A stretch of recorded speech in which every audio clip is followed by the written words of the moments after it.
नमस्कार। कुरुक्षेत्र में हैं आप, जिसका फैलाव वहाँ तक है जहाँ तक सूर्य की किरणें पहुँचती है, जहाँ ना कोई नीति है ना कोई नियम है, जहाँ ना सूर्योदय के साथ युद्ध आरंभ होता है, ना ही सूर्यास्त के साथ युद्ध समाप्ति की घोषणा होती है, जहाँ कोई भी किसी भी क्षण अपने राजनीतिक साम दाम दंड भेद का भरपूर इस्तेमाल कर राजनीतिक विजय पताका फहरा सकता है, साथ ही साथ राजनीतिक ज़मीन पर अपना कब्जा कायम कर सकता है। बिहार राजनीति की ऐसी धरती है जो हमेशा उपजाऊ रही है, ये हमेशा हम आपसे कहते रहे हैं। और ऐसे में जब इस महाभारत के कर्ता धर्ता नीतीश कुमार जी एक बड़े कर्ता धर्ता के रूप में हैं, बड़े फैक्टर के रूप में हैं, उनके बारे में एक बात तो सभी जो नए नेता हैं, जो इसमें नए पौध के रूप में बिहार के राजनीतिक ज़मीन में उगे हैं और अब फलदार वृक्ष बनने की तैयारी में हैं, उन्हें यह बात तो माननी पड़ेगी कि उन्होंने नीतीश कुमार जी से राजनीति में काफ़ी कुछ सीखा है।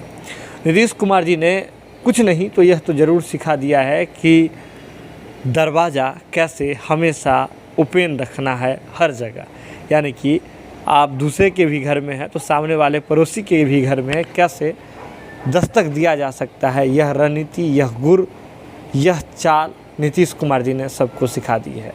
अब यह नीतीश कुमार जी की यह चाल का उपयोग अब राजनीति का नए पौध जो हैं वह करेंगे और करते हुए भी नज़र आ रहे हैं। बिहार में लोकसभा चुनाव को लेकर के सुगबुगाहट पहले से शुरू है, पूरे देश में शुरू है, लेकिन बिहार से ही इस लोकसभा चुनाव का शिलान्यास हुआ है। अमित शाह जी जो कि देश के गृह मंत्री हैं, बीजेपी के लिए फिर से एक बार पूर्ण बहुमत की सरकार बनाना उनके लिए आवश्यक है और इस बात का ध्येय, इस बात का लक्ष्य लेकर के निकले हुए हैं। और वे समझ रहे हैं कि इस लक्ष्य में अगर कोई बाधा बन सकता है तो वह बिहार है और वे मिशन बिहार पर लगातार काम भी कर रहे हैं। बिहार में काट चाट भी चल रही है और बिहार की जब बात हो तो जाति आधारित चीज़ें और जाति आधारित पार्टियां बिहार में कितनी है यह बात किसी से छुपी हुई नहीं है। बिहार में बहुत सारे दल हैं जिनका आधार ही जाति है, चाहे आप किसी भी दल की बात कर लीजिए, उसमें जाति जो है वह संलग्न हो ही जाता है। पहले से भी जगजाहिर है, जब लवकुश की बात हो तो जदयू का नाम सहज सामने आ जाता है, सहज रूप से सामने आ जाता है। जब यादव मुस्लिम की बात हो, एमवाई समीकरण की बात हो तो लालू प्रसाद यादव जी की पार्टी आरजेडी की बात सामने आ जाती है। निषाद मल्लाह सहनी की बात हो तो मुकेश सहनी जी की पार्टी विकासशील इंसान पार्टी सामने आती है। पासवान समाज, दलित महादलित की बात हो तो ऐसे में चिराग पासवान जी की पार्टी, रामविलास पासवान जी की पार्टी लोजपा सामने आ जाती है। जब मुसहर जाति की बात हो, महादलित की बात हो, हरिजन की बात हो तो जीतन राम मांझी जी की पार्टी हिंदुस्तानी अवाम मोर्चा जो है वह सामने आ जाती है। हालांकि सभी पार्टी यह दावा करती है कि वे A to Z की पार्टी है, लेकिन जो मेन जो स्ट्रीम होता है, जो जिस पर पार्टी की बुनियाद होती है, वह एक कोई ख़ास जाति होती है या फिर जातियों का समूह होता है। बिहार में हमने यह देखा है और यही जाति का एक पार्टी होना प्रेशर ग्रुप की तरह काम करता है, जो चुनाव के बाद सरकार बनाने, चुनाव के समय में सीटों के बंटवारा के वक्त में यह ग्रुप काफ़ी सक्रिय होकर के अपनी भूमिका को निभाता है और इतने अच्छे ढंग से निभाता है जिसका असर गठबंधन पर पड़ता है, बिहार की राजनीति पर पड़ता है। अब समझिए, जब 24 को लेकर के जब तैयारी शुरू ही हो गई है तो सभी दल अपना अपना इकबाल जो है वह बुलंद करना चाह रहे हैं, अपना इक्का चलाना चाह रहे हैं, अपना सिक्का चलाना चाह रहे हैं। और ऐसे में 2019 के गठबंधन के हिसाब से अब बहुत कुछ बदल चुका है। 2019 में जो गठबंधन हुआ था उस समय नीतीश कुमार जी बीजेपी के साथ थे, तो एनडीए जो है वह संयुक्त रूप से चुनाव लड़ी थी और नीतीश कुमार जी की पार्टी जो है अच्छा प्रदर्शन की थी, बीजेपी अच्छा प्रदर्शन की थी, ये हमने देखा था। और 39 सीट कुल मिला करके जो है वो एनडीए के खाते में आ गई थी। लेकिन इस बार परिस्थिति बदली हुई और बदली हुई फिजा जो है इसकी भनक सबको है। अमित शाह जी पहले 2015 में परिणाम देख चुके हैं कि लालू नीतीश के साथ रहने से क्या होता है, तो वे चाह रहे हैं कि कैसे वोटों को मोबालाइज किया जाए, अपने पास किया जाए। ऐसे में ओबीसी वोट बैंक को लेकर के हमने बताया था, पहले कुरुक्षेत्र के माध्यम से ये बताया था कि कैसे अमित शाह की क्या रणनीति है, वे क्यों कुशवाहा वोट पे डोरा डाले हुए हैं, उपेंद्र कुशवाहा पर क्यों डोरा डाले हुए हैं, मुकेश सहनी पर क्यों डोरा डाले हुए हैं, चिराग पासवान और उनके चाचा पशुपति कुमार पारस जी पर क्यों डोरा डाले हुए हैं। डोरा तो डाले हुए हैं, सबका केंद्र है जाति आधारित वोट, जो बीजेपी चाहती है कि 2024 में उन्हें बिना किसी शर्त के मिले। याद रखिएगा, बीजेपी चाह रही है कि उन्हें वोट तो मिले, सबका समर्थन मिले, लेकिन बिना किसी शर्त का मिले। दूसरी पार्टियां उनके पास शर्त नहीं रखे, एवज में बदले में बीजेपी यह कह रही है कि 2025 में आप बिहार में जो कुछ कहिएगा उसमें हम आपकी शर्त को मानेंगे।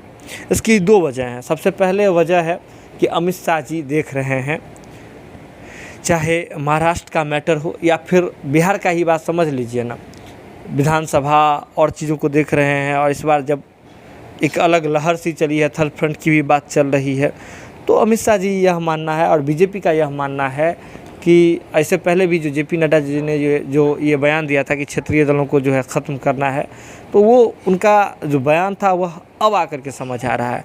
उनका मकसद ये था दलों को समाप्त नहीं करना है, बल्कि अलग अलग टुकड़े में पार्टियां नहीं रहे जो प्रेशर ग्रुप की तरह काम करे। आप बात समझिए, अगर उनके पास जीत करके कुछ सांसद आ जाएंगे तो वो तो खुद प्रेशर ग्रुप की तरह काम करेंगे, सरकार बनने में, सरकार को गिराने में या काफ़ी सक्रिय हो सकता है।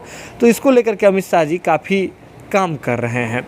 और देखिए जो एग्जिट पोल्स वगैरह हैं उसमें भी बिहार में कुछ बीजेपी के लिए बहुत अच्छा तो नहीं दिख रहा। हो सकता है कि परिणाम उसके विपरीत हो, लेकिन अगर कुछ शंका है तो कब आप उसे ठीक कीजिएगा। चिड़िया के खेत चुगने से पहले ही ना सब कुछ व्यवस्था करनी होगी। तो अमित शाह जी ये समझ रहे हैं और इसी के तहत वे काम कर रहे हैं। लेकिन जो बिहार की पार्टियां हैं वे इनके बात को नहीं समझ रही है। अब बात कर लिए चिराग पासवान जी की। चिराग पासवान जी मोदी जी के हनुमान बन करके चल रहे थे, सीना फाड़ के दिखाने के लिए तैयार थे, जनसभाएं कर रहे हैं, भीड़ इकट्ठा कर रहे हैं, कुर्नी हो, गोपालगंज हो, हर जगह जा कर के बीजेपी को समर्थन दे रहे हैं। उम्मीद थी गठबंधन होगा, सब कुछ पॉजिटिव चल रहा था, लेकिन मामला कहाँ फंस गया सीट पर। चिराग पासवान जी अब चाह रहे हैं ज़्यादा सीट, अपने मनमाफिक सीट, सब कुछ चाह रहे हैं। और 2019 वाली परिस्थिति भी नहीं है, क्योंकि लोजपा जो है वह कैसे अलग है, लोजपा अब दो टुकड़े में है। चिराग जी अपने चाचा से इतर होकर के सीट चाह रहे हैं, ज़्यादा सीटें चाह रहे हैं। इस पर भी बात नहीं बनी है, भीतर खाने से ये खबर है। लेकिन एक शर्त ये भी हो रही है कि सिंबल बीजेपी का होगा लड़ने के लिए, यह भी बात भीतर खाने से आ रही है। बीजेपी यह चाहती है कि आप सभी साथ दीजिए, सब समर्थन कीजिए, लेकिन सिंबल बीजेपी का होगा। इस पर भी बहुत सारी बातें नहीं हो पा रही है। और अंततः हमने देखा है इन तमाम चीज़ों का यह बात निकलता है कि उपेंद्र कुशवाहा जी भी इस तरह का अगर कुछ प्रेशर के रूप में काम कर रहे थे, बातों को रख रहे थे बीजेपी के शीर्ष नेतृत्व के पास, तो बीजेपी ने इस प्रेशर को कम करने के लिए अपने ही पार्टी से सम्राट चौधरी को प्रदेश अध्यक्ष बना दिया। यानी कि उपेंद्र कुशवाहा जी का वैल्यू कम करने की पूरी कोशिश की, ताकि उपेंद्र कुशवाहा जी पर एक प्रेशर बने। और ये बीजेपी समझ रही है कि उपेंद्र कुशवाहा जी अभी नैतिक रूप से मजबूर हैं कि वह नीतीश कुमार जी के पास नहीं जा सकते हैं, वापस तेजस्वी यादव जी के पास नहीं जा सकते हैं, तो आएंगे तो बीजेपी के ही पास।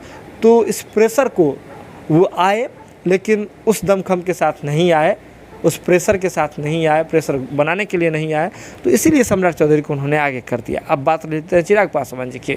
चिराग पासवान जी से इस तरह की चर्चा होती है, इसके बाद बात नहीं बनता है। और हमने देखा कि अब चिराग पासवान जी के बयानों में भी बदलाव आने लगा है।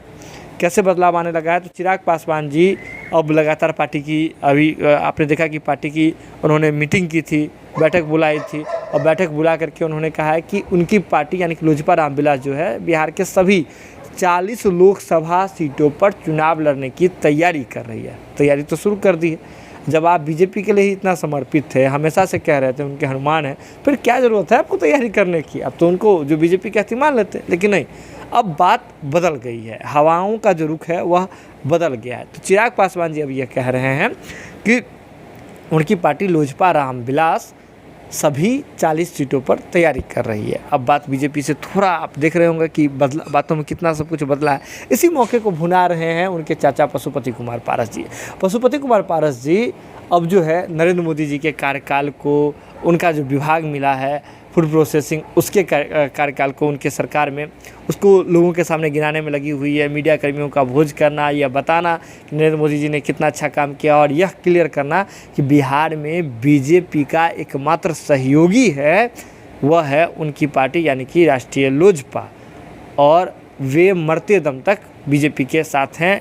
कोई भी बात हो, बीजेपी के साथ गठबंधन में है। यह बात वे बार बार प्रेस कॉन्फ्रेंस के माध्यम से क्लियर कर रहे हैं। उसके चाचा, मतलब चाचा चाह रहे हैं कि जब चिराग का सब कुछ आउट हो रहा है तो उनका जो है इक्का पूरा बैठा रहे, सब कुछ ठीक रहे, बीजेपी के साथ सामंजस्य बैठा रहे, और जिससे बीजेपी उन्हें जो है पुराने फॉर्मूले पर ही सही लेकिन सीट ऑफर करे, सब कुछ क्लियर हो। लेकिन इसी बीच क्या हुआ है कि बीजेपी, जब एक और बड़ी बात यह है कि चिराग पासवान जी जब प्रेस कॉन्फ्रेंस कर रहे थे तो उन्होंने यह कहा था कि नीतीश कुमार जी का कोई भरोसा नहीं है कि वे क्या करेंगे। इन्होंने कहा था कि वे नीतीश कुमार जी की नीतियों का विरोध करते हैं, बार बार कह रहे हैं वे। अब इस बात पर ज़्यादा फोकस करने लगे हैं चिराग पासवान जी कि वे नीतीश कुमार जी से उन्हें कोई परेशानी नहीं है, लेकिन नीतीश कुमार जी के नीतियों का वे विरोध करते हैं। गठबंधन की सरकार है, तेजस्वी यादव जी उप मुख्यमंत्री हैं, तेजस्वी यादव जी के खिलाफ में भी वे कई बार बयानबाजी कर रहे थे, लेकिन अब इफ्तार जो है वो बहुत कुछ कह रहा है। आपको बता दें कि उन्होंने कहा था कि जब चुनाव आएगा, चिराग पासवान जी ने हालिया एक बयान दिया है अपने प्रेस कॉन्फ्रेंस के दौरान कि जब चुनाव आएगा उस समय देखा ज़रूरत होगा तो तेजस्वी यादव जी के भी साथ जाएंगे, किसके साथ कैसी परिस्थिति होती है वह उस समय की जाएगी, जिसके भी साथ हमारा गठबंधन होता है। तो हम इसलिए तैयारी कर रहे हैं कि जिनके साथ हमारा गठबंधन हो उसके में सहजता हो। तो यह सवाल आई कि तेजस्वी यादव जी के भी साथ, तो वो तो समय बताएगा। तो नीतीश कुमार जी रहेंगे तब भी नीतीश कुमार जी वहाँ नहीं रहेंगे, नीतीश कुमार जी क्या करेंगे, नीतीश कुमार जी का कोई भरोसा नहीं है। यानी कि चिराग स्पष्ट कर रहे थे, तेजस्वी यादव जी को स्पष्ट संदेश भेज रहे थे कि हम आपके साथ भी आने के लिए तैयार हैं, बस हमको नीतीश कुमार जी से दिक्कत है। तेजस्वी यादव जी को यह संदेश भेज रहे थे और यह संदेश दो तरफा काम कर रहा था। एक, बीजेपी पर प्रेशर बनाई जा रही थी कि आप हमारी बात मान लीजिए, वक्त है। चिराग पासवान जी यह संदेश दे रहे थे, नहीं तो हम 40 सीट पर तैयारी करने की बात कहे हैं, इशारा भी दे रहे हैं कि हम महागठबंधन की तरफ भी जा सकते हैं, जाएंगे। और दूसरी बात यह हो रही थी कि यह तेजस्वी यादव जी के लिए भी संदेश के रूप में काम कर रहा था, इशारे के रूप में काम कर रहा था। लेकिन एक और इस बात पर पुख्ता ताला जो है, पुख्ता मुहर जो है वह तब लग जाता है जब नीतीश कुमार जी के द्वारा, सीएम के द्वारा इफ्तार पार्टी का आयोजन किया जाता है। उसमें चिराग पासवान जी खुद नहीं पहुंचते हैं, वहां नहीं पहुंचते हैं। लेकिन ठीक अगले दिन जब नीतीश कुमार जी की जो सरकार है, महागठबंधन की सरकार है, उसके जो उप मुख्यमंत्री हैं यानी कि तेजस्वी यादव जी के द्वारा जब इफ्तार का आयोजन किया जाता है उसमें चिराग पासवान जी पहुँचते हैं, काफ़ी हिलमिल करके सबसे बातचीत करते हैं, काफ़ी खुश मिजाज नज़र आते हैं वहाँ। तो कुल मिलाकर समझिए वहाँ भी बीजेपी के नेता नहीं पहुँचे थे, बीजेपी ने इफ्तार का विरोध किया है, नीतीश कुमार जी के भी हर इफ्तार का विरोध किया है बीजेपी ने। और एक में चिराग पासवान जी का सीएम वाले में नहीं जाना और तेजस्वी यादव जी में नहीं, तेजस्वी यादव जी वाले में आना, या फिर से जो चिराग पासवान जी जो इशारा कर रहे थे प्रेस कॉन्फ्रेंस में उस पर पूरा मुहर लगाता, पुख्ता मुहर लगाता है कि यह चिराग पासवान जी बार बार कह रहे हैं तेजस्वी यादव जी से, हम आपके भी साथ आने में हमें कोई परहेज़ नहीं है, बस गुरेज नहीं है, बस नीतीश कुमार जी से हमें परहेज़ है। और यह संदेश बीजेपी के लिए भी जा रही थी। तो कहीं ना कहीं चिराग ने महागठबंधन में आना भी स्वीकार कर लिया है, बस एक शर्त है। अब नीतीश कुमार जी क्या करते हैं, नीतीश कुमार जी को दिल्ली बुलाया जा रहा है, चीज़ें क्या होती है, कैसी परिस्थिति बनती है आने वाले समय में पता चलेगा। लेकिन राजनीति ऐसी चल रही है चिराग पासवान जी की जैसा नीतीश कुमार जी का चलता है कि दरवाज़ा बंद नहीं होना है, हम चुनेंगे किस आंगन में रहेंगे, किस आंगन में नहीं रहेंगे, दरवाज़ा किसी का बंद नहीं होने देना है। जो रही अब जनता टॉकीज़ के साथ, कैसा लगता है आपको हमारा एक खास पेशकश कुरुक्षेत्र, आप हमें बता सकते हैं। अभी सजग रहिए क्योंकि ये राजनीति है गुरु, कब क्या हो जाए कोई कुछ कह नहीं सकता है। बहुत बहुत धन्यवाद।